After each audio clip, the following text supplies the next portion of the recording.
राष्ट्रीय संगोष्ठी की जा रही है बावरी समाज और घुमंतू जातियों के उत्थान के लिए।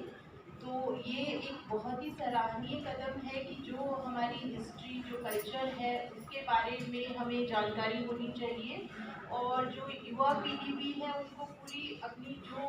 जैसे कि दुर्गा दास जी ने बताया है कि ज़रूरी नहीं है जो हिस्ट्री किताबों में लिखी हुई है वो हम सब पढ़ते हैं, लेकिन जो हमारी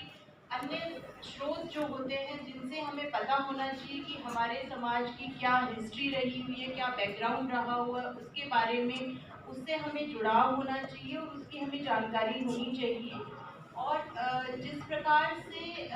आपके समाज को जिस प्रकार से इतनी बहादुर और पराक्रमी होते हुए भी जिस प्रकार से संघर्ष करना पड़ा है, अपने घरों को छोड़ के जिस प्रकार से इतने सदियों तक घुमंतू रहते हुए जो संघर्ष का सामना करना पड़ा है,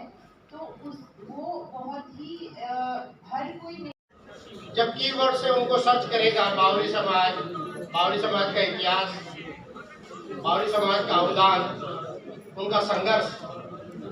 तो फिर जो हमने उनपे डाला है वो सामने आएगा। अभी कुछ ही पुस्तकें हैं, एक राजस्थानी ग्रंथागार जोधपुर से प्रकाशित है, एक आदरणीय भाई साहब दुर्गा दास जी द्वारा लिखित है, और उसमें सभी घुमंतू जातियों के बारे में, खाली बावरी समाज पर बहुत ज्यादा नहीं लिखा है। सभी घुमंतू जातियों को पढ़ना है तो दुर्गा दास जी भाई साहब की पुस्तक बहुत अच्छा मार्गदर्शन कर सकती है। पर बावरी समाज पर ये हमारी संगोष्ठी के द्वारा जो पुस्तक लिखी जाएगी वो एक मील का पत्थर साबित होगी। इसलिए मैं सबसे अनुरोध कर रहा हूँ कि जो आलेख आप भेजने वाले हैं या भेज दिए उनको भी आपको रीराइट करना पड़ेगा।